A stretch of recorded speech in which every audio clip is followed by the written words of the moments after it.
નમસ્કાર વિદ્યાર્થી મિત્રો, આજે આપણે ચેપ્ટર નંબર 14 એની શરૂઆત કરવા જઈ રહ્યા છે. તો એનું ટાઇટલ જોઈ લઈએ. સેમિકન્ડક્ટર ઇલેક્ટ્રોનિક્સ એટલે કે દ્રવ્યો, રચનાઓ અને સાદા પરિપથો. તો વિદ્યાર્થી મિત્રો, આ ચેપ્ટર એ અંતિમ ચેપ્ટર છે ધોરણ 12નું. એટલે તમે આને અને આ ચેપ્ટર ખૂબ જ અગત્યનું છે પરીક્ષાની દ્રષ્ટિએ. તો આપ યોગ્ય રીતે એને સમજશો અને તૈયાર કરશો. તો વિદ્યાર્થી મિત્રો, થોડો ઇતિહાસ આપણે જાણી લઈએ કે સેમિકન્ડક્ટર એટલે શું. અર્ધવાહકો.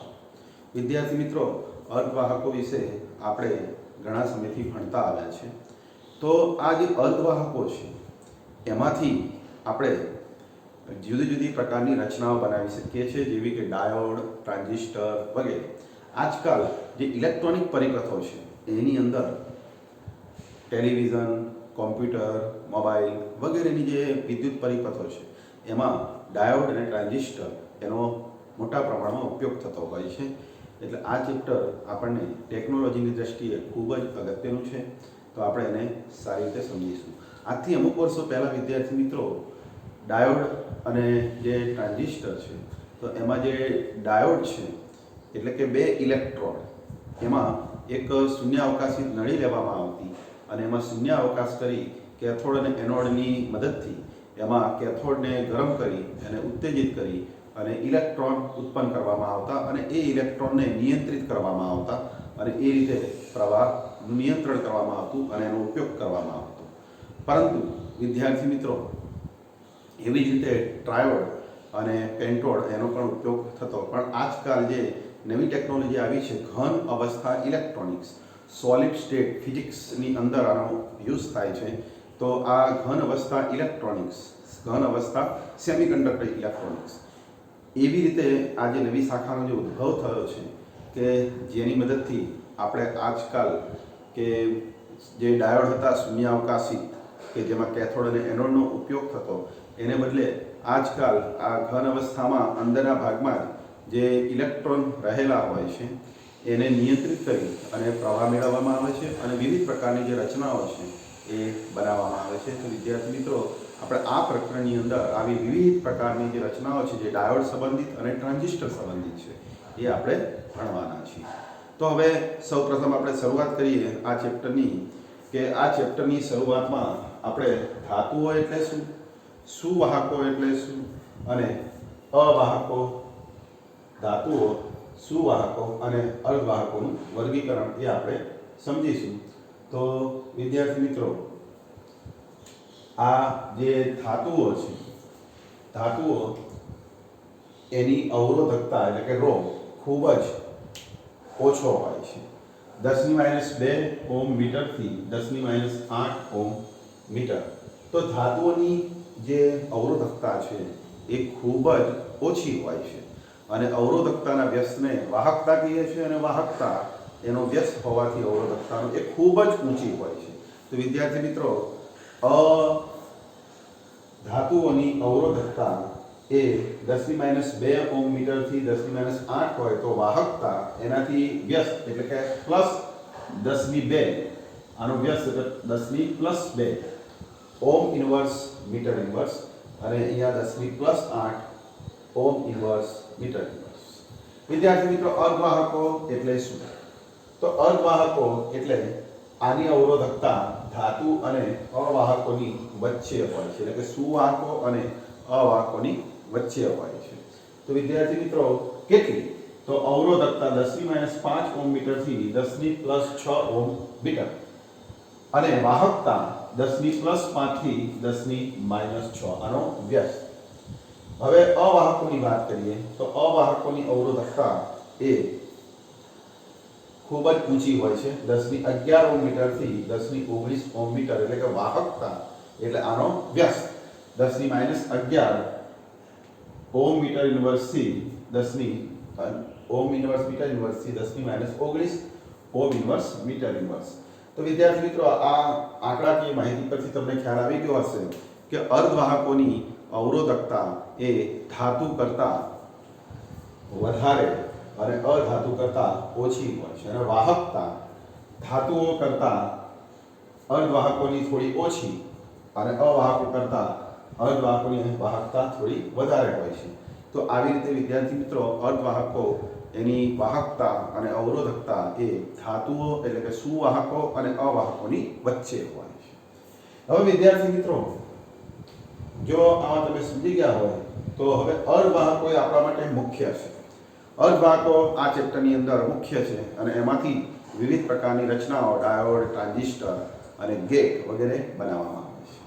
તો સમજીએ કે અર્ધવાહકો કેવા પ્રકારના હોઈ શકે. પ્રાથમિક અર્ધવાહકો અને મિશ્ર અર્ધવાહકો. અર્ધવાહકોના આપણે બે પ્રકાર પાડી શકીએ.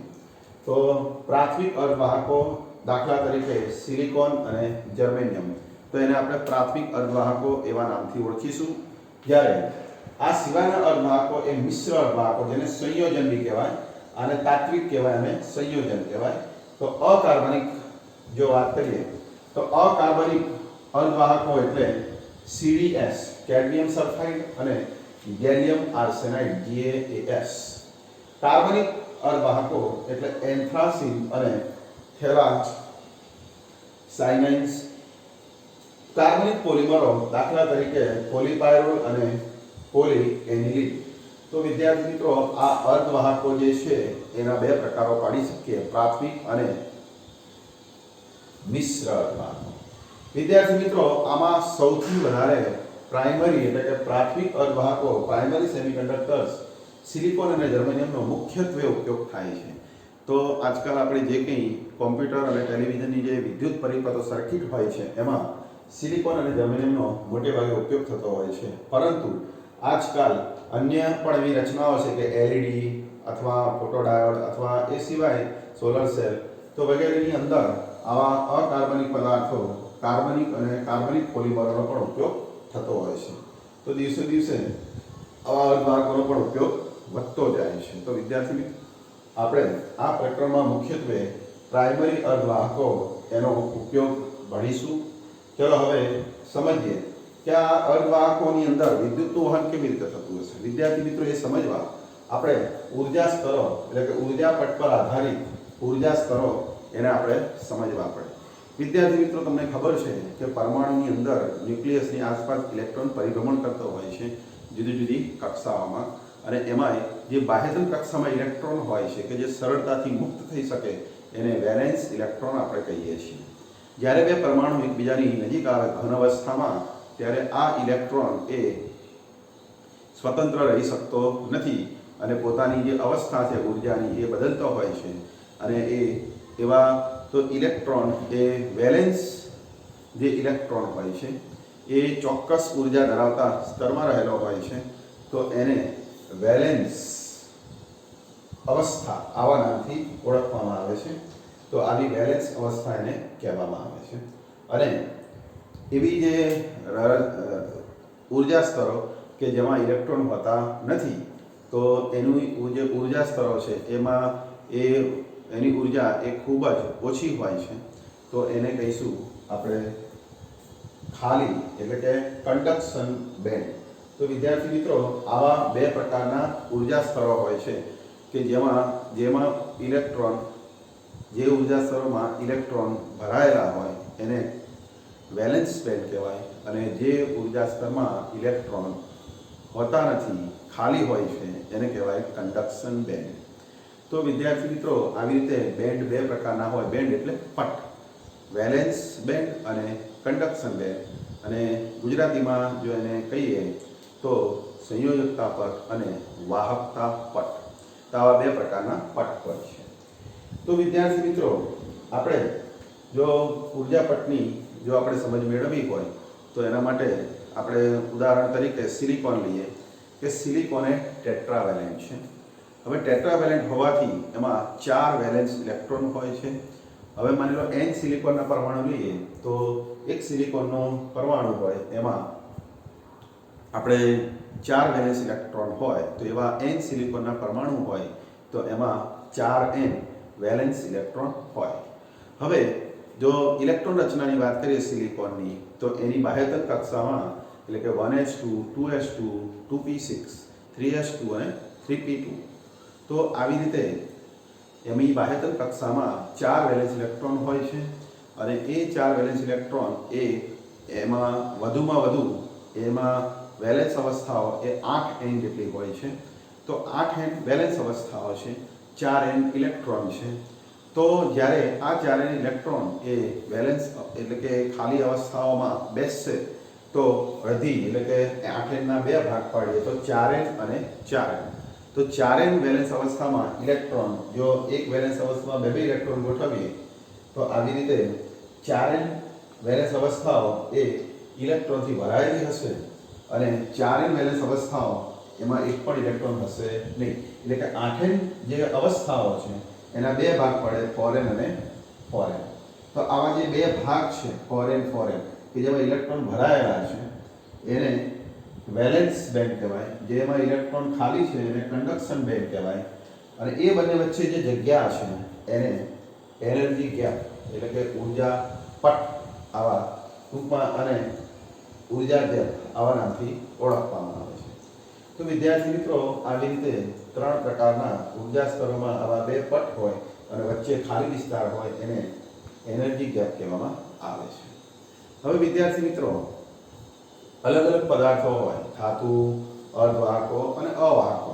તો એની અંદર આ જે પટ છે, આ ઉર્જા પટ જે છે એ ઉર્જા પટો અલગ અલગ રીતે ગોઠવાયેલા હોય છે. તો અહીંયા તમે જોઈ શકો છો કે આમાં સૌથી વધારે ઉર્જાવાળું જે એનર્જી પટ છે, ઉર્જા પટ છે, એને ઈવી વડે દર્શાવ્યું છે. અને કન્ડક્શનમાં સૌથી ઓછી ઉર્જાવાળું જે સ્તર છે એને ઈસી વડે દર્શાવ્યું છે. અને એ બંને વચ્ચે ગેપ છે એને ઈજી વડે દર્શાવ્યું છે.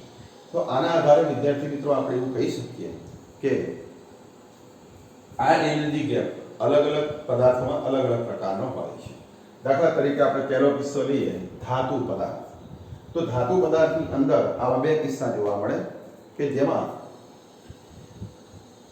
આ વેલેન્સ બેન્ડ અને આ કન્ડક્શન બેન્ડ. તો વેલેન્સ બેન્ડનો થોડોક ઉર્જા સ્તરો ખાલી હોય અને એટલે કે વેલેન્સ બેન્ડ અંશતઃ ભરાયેલી હોય અને અંશતઃ ખાલી હોય. એવી રીતે કન્ડક્શન બેન્ડ અંશતઃ ભરાયેલી હોય, અંશતઃ ખાલી હોય. એટલે કે આની અંદર વિદ્યુતનું વહન સરળતાથી થઈ શકે. તો એ આ રીતે તમે આકૃતિમાં જોઈ શકો છો કે અહીંયા વેલેન્સ બેન્ડ અંશતઃ ભરાયેલો, અંશતઃ ખાલી. અહીંયા કન્ડક્શન બેન્ડ અંશતઃ ભરાયેલો, અંશતઃ ખાલી હોય છે. અથવા આ પ્રકારે કે વેલેન્સ બેન્ડ અને કન્ડક્શન બેન્ડ એ ઓવરલેપ હોય છે. ઓવરલેપ એકબીજામાં ભળી ગયેલા હોય છે, ઓવરલેપ હોય છે. જો ઓવરલેપમાં કે અહીંયા વેલેન્સ એ અહીંયા વેલેન્સ બેન્ડના ઉપર છે અને આ કન્ડક્શન બેન્ડમાં જે ઈસી છે એ નીચે છે. અહીંયા તમે જુઓ કે વેલેન્સ બેન્ડનો જે ઉપરનો સ્તર છે ઈવી, બરાબર, તો એ અહીંયા ઉપર છે અને અહીંયા કન્ડક્શન બેન્ડનું જે ઉર્જા સ્તર છે એ નીચે છે. એટલે કે આવી રીતે અહીંયા ઈવી અને ઈસી એટલે કે ઓવરલેપ છે. અહીંયા ઈવી નીચે, ઈસી ઉપર છે, જ્યારે અહીંયા ઈસી નીચે અને ઈવી ઉપર છે. એટલે કે આ બંને એકબીજામાં આમ ભળી ગયેલા હોય છે. તો આ પ્રકારે આમાં ઉર્જા ગેપ, આ ઉર્જા ગેપ અહીંયા જોવા મળતો નથી. ઉર્જા ગેપ 0 છે. એટલે આની અંદર એવું થશે વિદ્યાર્થી મિત્રો કે આમાં ઇલેક્ટ્રોન સરળતાથી વેલેન્સ બેન્ડમાંથી કન્ડક્શન બેન્ડમાં જશે અને વિદ્યુતનું વહન ખૂબ સરળતાથી થશે. તો આવી રીતે ધાતુઓમાં વિદ્યુતનું વહન સરળતાથી થાય છે. તો એનું કારણ છે કે ઇલેક્ટ્રોન ખૂબ જ સરળતાથી વેલેન્સમાંથી કન્ડક્શનમાં જઈ શકે છે. એને બહારથી કોઈ ઉર્જા આપવાની જરૂર પડતી નથી. એ ઓરડાના તાપમાને જે ઉર્જા મળે છે એનીમાંથી એ વેલેન્સમાંથી કન્ડક્શનમાં જઈ શકે છે. તો આવી રીતે વિદ્યાર્થી મિત્રો ધાતુઓમાં વિદ્યુતનું વહન સહેલાઈથી થઈ શકે છે. હવે આપણે વાત કરીએ વિદ્યાર્થી મિત્રો કે કિસ્સો 2. આ કિસ્સા 2 ની અંદર કે આ વેલેન્સ બેન્ડ અને આ કન્ડક્શન બેન્ડ એમાં ઈવી એટલે કે વેલેન્સ બેન્ડમાં સૌથી ઉપરનું ઉર્જા સ્તર અને ઈસી એટલે કે કન્ડક્શન બેન્ડમાં સૌથી નીચેનું ઉર્જા સ્તર, આ બંને વચ્ચે એનર્જી ગેપ એ ગ્રેટર ધેન 3 ઇલેક્ટ્રોન વોલ્ટ હોય છે. એટલે કે આ વેલેન્સ બેન્ડ અને કન્ડક્શન બેન્ડ વચ્ચે ઉર્જાનો જે તફાવત છે, ઉર્જાનો જે ગેપ છે એ ખૂબ જ મોટો હોય છે. અને આ ગેપ એટલો મોટો હોય છે કે ઇલેક્ટ્રોન વેલેન્સ બેન્ડમાંથી કન્ડક્શન બેન્ડમાં જઈ શકતા નથી. તમે ઘણી બધી ઉર્જા આપો છતાં પણ અહીંથી ઇલેક્ટ્રોન વેલેન્સમાંથી કંડક્શનમાં જઈ શકતા નથી, એટલે કે આમાં અવાહકોમાં વિદ્યુતનું વહન થતું નથી. તો આમ અવાહકોની અવરોધકતા એ ખૂબ જ ઊંચી હોય છે અને વાહકતા એ ખૂબ જ નીચી હોય છે, કારણ કે એનર્જી ગેપ એ ખૂબ જ મોટો હોય છે. હવે આ બંનેની વચ્ચે જે અર્ધવાહક છે એ કિસ્સા 3 ની અંદર, એટલે કે અહીંયા કિસ્સો 3 એની વાત કરીએ તો અર્ધવાહકોમાં તમે જોઈ શકો છો કે એનર્જી ગેપ એ greater than less than 3 electron volt છે. એટલે કે આ બંને વચ્ચે એનર્જી ગેપ એટલો નાનો હોય છે કે થોડીક પણ ઉર્જા ઓરડાના તાપમાને જો આને આપવામાં આવે તો વેલેન્સ બેન્ડમાં રહેલા ઇલેક્ટ્રોન એ સરળતાથી કન્ડક્શન બેન્ડમાં જઈ શકે છે અને વિદ્યુતનું વહન થઈ શકે છે. તો આવી રીતે વિદ્યાર્થી મિત્રો સિલિકોન અને જર્મેનિયમ જેવા અર્ધવાહકોની અંદર ઓરડાના તાપમાને એનર્જી ગેપ નાનો હોવાથી વેલેન્સ બેન્ડમાંથી ઇલેક્ટ્રોન સરળતાથી કન્ડક્શન બેન્ડમાં જાય છે અને વિદ્યુતનું વહન ખૂબ જ સરળતાથી થઈ શકે છે. તો આવી રીતે વિદ્યાર્થી મિત્રો આ 3 કિસ્સાઓ દ્વારા આપણે સમજ્યા કે બેન્ડ વાદને આધારે કેવી રીતે વિદ્યુતનું વહન થાય છે, કે ધાતુઓમાં વેલેન્સ અને કન્ડક્શન ઓવરલેપ હોય છે, વિદ્યુતનું વહન સરળતાથી થાય છે. આમાં એનર્જી ગેપ મોટો હોય છે, અવાહકમાં વિદ્યુતનું વહન સરળતાથી થતું નથી, અને જ્યારે અર્ધવાહકોમાં ઓરડાના તાપમાને એનર્જી ગેપ નાનો હોવાથી વિદ્યુતનું વહન સહેલાઈથી થઈ શકે છે. તો વિદ્યાર્થી મિત્રો આપણે કોન્સન્ટ્રેટ કરીશું અર્ધવાહકો પર, એટલે કે આ અર્ધવાહકો. તો હવે આપણે વિદ્યાર્થી મિત્રો સમજીએ કે અર્ધવાહકોમાં શુદ્ધ અર્ધવાહક કોને કહેવાય, એમાં વિદ્યુતનું વહન કેવી રીતે થાય, અને ત્યારબાદ અશુદ્ધ અર્ધવાહક. તો અત્યારે હવે આપણે ભણીશું શુદ્ધ અર્ધવાહક. તો હવે આપણે ચાલો સમજીએ શુદ્ધ અર્ધવાહક.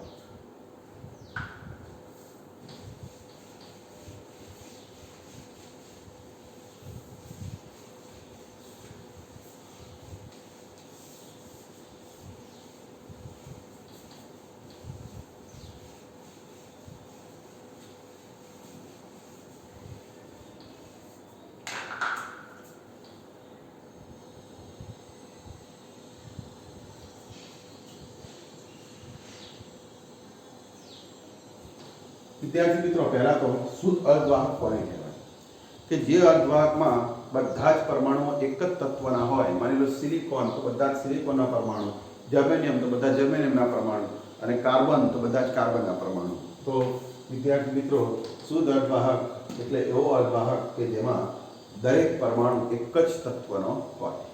હવે ઉદાહરણ તરીકે જો આપણે સિલિકોનની વાત કરીએ તો સિલિકોનનો પરમાણુ ક્રમાંક 14 છે. આ અર્ધવાહક છે જેની ઇલેક્ટ્રોન રચના 1s2 2s2 2p6 3s2 3p2 હોય છે. 2 ને 2 4 ને 6 10 અને 4 14. તો 14 એ પરમાણુ ક્રમાંક છે સિલિકોન. વિદ્યાર્થી મિત્રો આ સિલિકોન જો એની ઇલેક્ટ્રોન રચના પરથી જો આપણે એને સિલિકોનનો જે સ્ફટિક છે એ કેવું બંધારણ ધરાવે છે તો એ આપણે સમજીએ. જેમ આપણે ત્રિપરિમાણમાં વિચારીએ તો વિદ્યાર્થી મિત્રો આ રીતે કોઈ ચોરસ અને એમાંથી આવો ચતુષ્ફલક દોરવામાં આવે તો આ ચતુષ્ફલકના જે શિરોબિંદુઓ છે, આ દરેક શિરોબિંદુ પર જો સિલિકોનનો એક એક પરમાણુ લેવામાં આવે તો આ સિલિકોનના સ્ફટિકમાં દરેક શિરોબિંદુ પર એક એક સિલિકોનનો જો પરમાણુ અથવા જર્મેનિયમનો પરમાણુ લેવામાં આવે તો આવું જે બંધારણ છે એને સમચતુષ્ફલક બંધારણ એવા નામથી આપણે ઓળખી શકીએ છીએ. એવી રીતે દરેક બાજુના મધ્યબિંદુ પર જો એક એક સિલિકોનનો પરમાણુ લેવામાં આવે અને કેન્દ્રમાં પણ જો એક સિલિકોનનો પરમાણુ આપણે ધારીએ અથવા પાછળની બાજુના મધ્યબિંદુમાં, તો વિદ્યાર્થી મિત્રો અહીંયા પણ એક મધ્યબિંદુ લઈએ તો અહીંયા આ એક સિલિકોનનો પરમાણુ એ પડોશી ચાર સાથે, એટલે આ 1 આ 2 આ 3 અને 4 પડોશી ચાર સાથે આવું સહસંયોજક બંધ બનાવે ઇલેક્ટ્રોનની ભાગીદારી કરીને. એવી રીતે આ સિલિકોનનો પરમાણુ એ પણ પડોશી ચાર, એટલે કે માની લો આ 1 આ 2 આ 3 અને અહીંયા નજીકનો કોઈ આપણે લઈ લઈએ તો આ 4. તો આવી રીતે આ સિલિકોન પડોશી ચાર સાથે સહસંયોજક બંધ બનાવે છે ઇલેક્ટ્રોનની ભાગીદારી કરીને. આવી રીતે આ સિલિકોન પણ એના પડોશી ચાર સાથે ઇલેક્ટ્રોનની ભાગીદારી કરશે. એ રીતે આ સિલિકોન પણ પડોશી ચાર સાથે ઇલેક્ટ્રોનની ભાગીદારી કરશે. આવી રીતે દરેક સિલિકોનનો પરમાણુ એ પડોશી ચાર સાથે ઇલેક્ટ્રોનની ભાગીદારી કરે અને સહસંયોજક બંધ બનાવે છે. તો આવું જે બંધારણ છે સિલિકોન, જર્મેનિયમ અને કાર્બન, તો એવા બંધારણને ડાયમંડ સ્ફટિક લેટિસ, ડાયમંડ એટલે હીરો, ડાયમંડ સ્ફટિક લેટિસ બંધારણ ધરાવે છે. એટલે પરીક્ષામાં એમસીક્યુમાં પૂછાય કે સિલિકોન અને જર્મેનિયમ એ કયા પ્રકારનું બંધારણ ધરાવે છે, તો આપણે લખીશું કે ડાયમંડ સ્ફટિક લેટિસ બંધારણ ધરાવે છે. કોણ? તો સિલિકોન અને જર્મેનિયમ એનું આવું બંધારણ હોઈ શકે છે. હવે વિદ્યાર્થી મિત્રો, આ બંધારણ છે એને જો મારે સહસંયોજક બંધના સ્વરૂપમાં દર્શાવવું હોય તો આપણે આ રીતે, ધારો કે આ કેન્દ્રનો સિલિકોન છે તો એ પડોશી ચાર સિલિકોન સાથે, અહીંયા જો વધારે સારી રીતે દોરીએ આકૃતિ, તો આ એક સિલિકોનનો પરમાણુ હોય તો અથવા જર્મેનિયમનો પરમાણુ હોય તો એ પડોશી ચાર સિલિકોન સાથે, હવે સિલિકોન એ ટેટ્રાવેલેન્ટ છે એટલે +4 એવું લખીએ તો આ કેન્દ્રનો સિલિકોન એ પડોશી ચાર સિલિકોન સાથે આકૃતિમાં દર્શાવ્યા મુજબ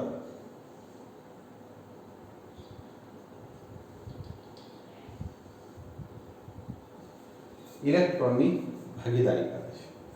આ કેન્દ્રનો સિલિકોન આ પડોશી ચાર સાથે ઇલેક્ટ્રોનની ભાગીદારી કરે અને સહસંયોજક બંધ બનાવે છે. જો આ કેન્દ્રનો સિલિકોનનો એક ઇલેક્ટ્રોન અહીંયા ધારીએ તો સામેવાળાનો એક,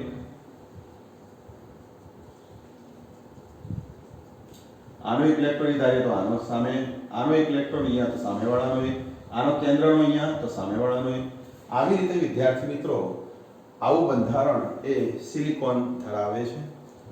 હવે વિદ્યાર્થી મિત્રો આપણે વિચારીએ કે ઓરડાના તાપમાને આ બધા જ ઇલેક્ટ્રોન એ સહસંયોજક બંધમાં, 0 કેલ્વિન એટલે કે નિરપેક્ષ તાપમાને, એટલે કે 0 કેલ્વિન તાપમાને બધા જ ઇલેક્ટ્રોન સહસંયોજક બંધમાં જકડાયેલા હોય છે અને તેઓ વિદ્યુત વહનમાં ભાગ લેતા નથી. એટલે કે 0 કેલ્વિન તાપમાને આ સિલિકોન કે જર્મેનિયમનો જે અર્ધવાહક છે એ અવાહક તરીકે વર્તે છે, એમાં વિદ્યુત વહન થતું નથી.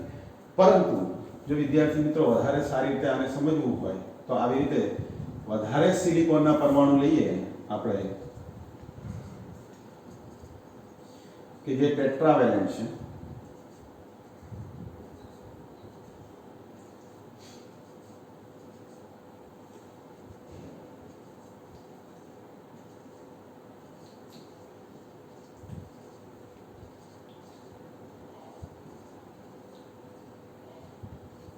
તો આવી રીતે વિદ્યાર્થી મિત્રો અહીંયા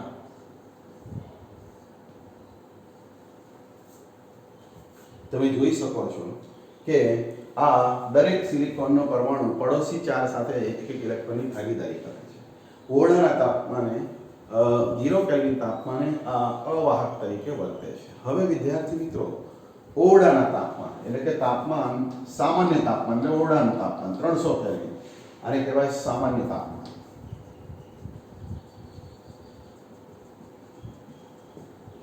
સામાન્ય તાપમાન એટલે 300 કેલ્વિન તાપમાને આ જે ઇલેક્ટ્રોન છે જે સહસંયોજક બંધમાં જકડાયેલા છે એ ઉષ્મા ઉર્જા મેળવે છે અને ઉષ્મીય દોલન અનુભવે છે. એટલે કે અહીંયા આ ઇલેક્ટ્રોન છે એ આવી રીતે ઉષ્મીય દોલન અનુભવે અને અહીંથી ઇલેક્ટ્રોન મુક્ત થાય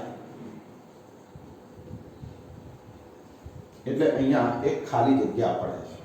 તો વિદ્યાર્થી મિત્રો સહસંયોજક બંધમાંથી ઇલેક્ટ્રોન મુક્ત થતા જે ખાલી જગ્યા પડે છે એ ખાલી જગ્યાને હોલ કહેવામાં આવે છે. તો હોલ એટલે શું? સહસંયોજક બંધમાંથી ઇલેક્ટ્રોન મુક્ત થતા પડતી ખાલી જગ્યા. હવે આ હોલ એને આપણે એવું માનીશું કે ધન વિદ્યુતભાર ધરાવે છે, કારણ કે આ હોલ એમાં અન્ય સહસંયોજક બંધમાંથી મુક્ત થયેલો ઇલેક્ટ્રોન આ હોલમાં બેસે છે. એટલે કે હોલ એ ધન વિદ્યુતભાર તરીકે વર્તે છે એવું કહેવાય, કેમ કે ઇલેક્ટ્રોનને આકર્ષવાની વૃત્તિ ધરાવે છે એવું આપણે કહી શકીએ, કેમ કે એમાં ઇલેક્ટ્રોન બેસે છે અને ઇલેક્ટ્રોન આમાં બેસતો હોવાથી અન્ય જગ્યાએથી એને ધન વિદ્યુતભારી કણ એવું ગણીશું. એટલે હોલ એટલે ધન વિદ્યુત ભાર. અને આ જે ઇલેક્ટ્રોન મુક્ત થયો છે એ સીધો એ વિદ્યુત ક્ષેત્ર જો અહીં લગાડવામાં આવે તો એ વિદ્યુત ક્ષેત્રની વિરુદ્ધ દિશામાં ગતિ કરીને વિદ્યુતવાહનમાં ભાગ લેશે. તો અહીંયા વિદ્યાર્થી મિત્રો આ સ્થાન 1 આવું અને નામ આપીએ તો આ સ્થાન 1 માંથી ઇલેક્ટ્રોન મુક્ત થયો છે. હવે વિદ્યાર્થી મિત્રો આવી જ રીતે અન્ય કોઈ સ્થાન ત્યાંથી પણ ઇલેક્ટ્રોન મુક્ત થાય.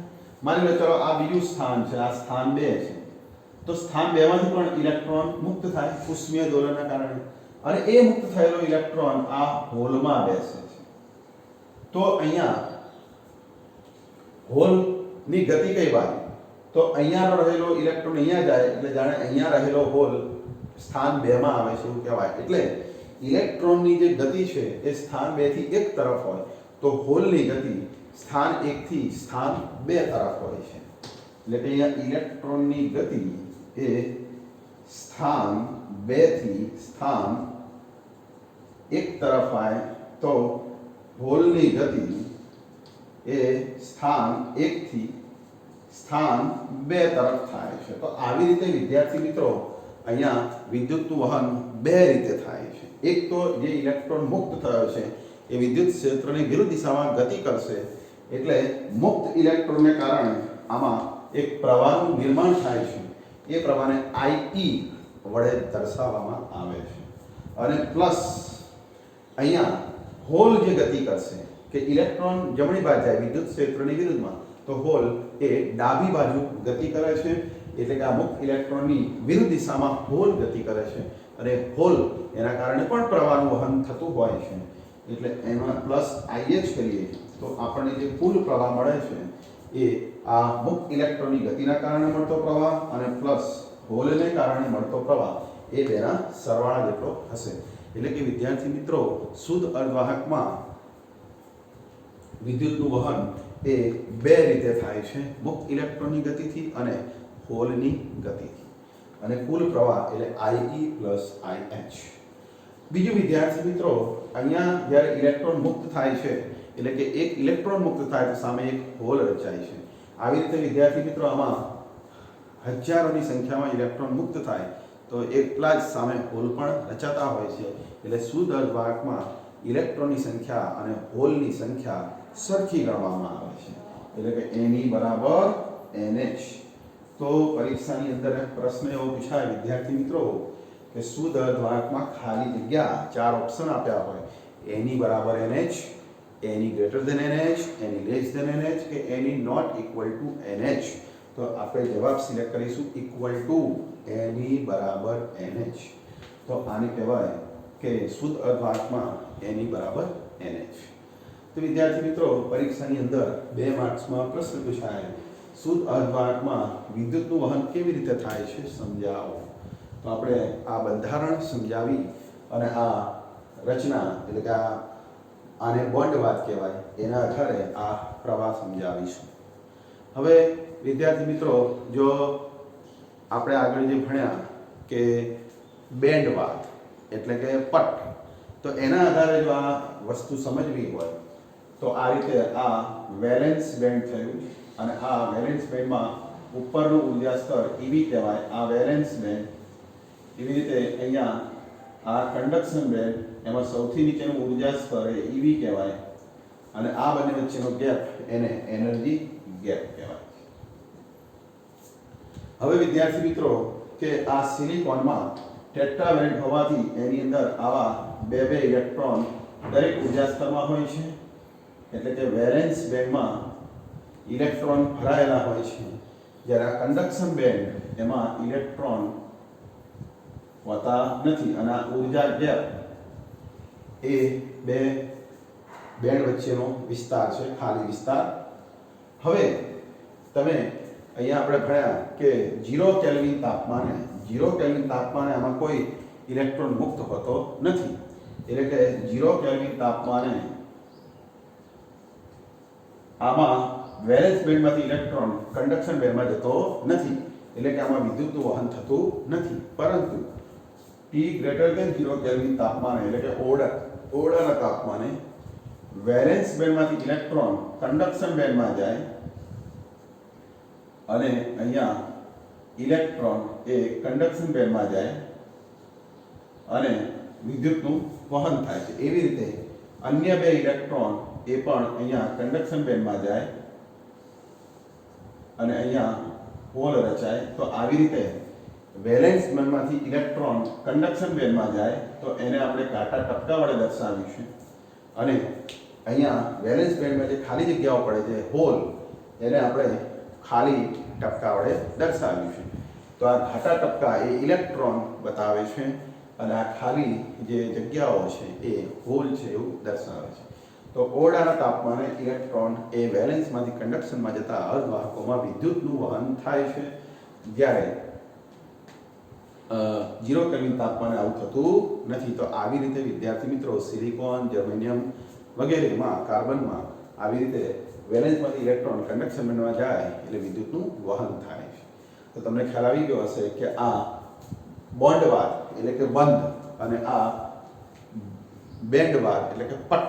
તો આ ઉર્જા પટના આધારે વિદ્યુતનું વહન અને અહીંયા આપણે બંધના આધારે એટલે કે બોન્ડના આધારે વિદ્યુતનું વહન. બંને રીતે આપણે અર્ધવાહકોમાં વિદ્યુતનું વહન કેવી રીતે થાય છે તે આપણે સમજીએ. વિદ્યાર્થી મિત્રો ઉદાહરણ એક દાખલો છે 14.1. તો એમાં એવું લખ્યું છે કે કાર્બન, સિલિકોન અને જર્મેનિયમ એમાં કાર્બનમાં વિદ્યુતનું વહન થતું નથી, ભલે અર્ધવાહક છે છતાં સિલિકોન, જર્મેનિયમમાં સરળતાથી વિદ્યુતનું વહન થાય છે. શા માટે?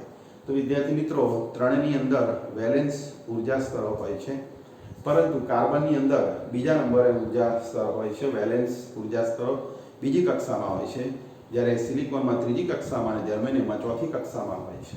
તો વિદ્યાર્થી મિત્રો ચોથી અને ત્રીજી કક્ષામાં ઘણા બધા ઇલેક્ટ્રોન હોય છે એટલે એમાં અને એ ઓછી ઉર્જાથી જકડાયેલા હોય છે એટલે એ સરળતાથી મુક્ત થાય ઓરડાના તાપમાને અને એમાં વિદ્યુતનું વહન સહેલાઈથી થાય છે. પરંતુ કાર્બનમાં એ જે ઉર્જા સ્તરો છે એટલે મતલબ કે જે ઇલેક્ટ્રોન છે એ ન્યુક્લિયસની નજીક હોવાથી વધુ ઉર્જા આપતા એ મુક્ત થઈ શકે છે, ઓછી ઉર્જા આપતા એ મુક્ત થતા નથી. એટલે કાર્બનમાં વિદ્યુતનું વહન જે રીતે સિલિકોન અને જર્મેનિયમમાં થાય છે ઝડપથી એ રીતે થતું નથી, કારણ કે કાર્બનમાં એ મુક્ત ઇલેક્ટ્રોનની સંખ્યા ઓછી હોય છે અને એને મુક્ત કરવા વધારે ઉર્જા આપવી પડતી હોય છે સિલિકોન અને જર્મેનિયમની સરખામણીમાં. તો માટે કાર્બન અવાહકની જેમ વર્તે છે, એમાં વિદ્યુત વહન સરળતાથી થતું નથી, ત્યારે સિલિકોન અને જર્મેનિયમમાં વિદ્યુત વહન સરળતાથી થાય છે.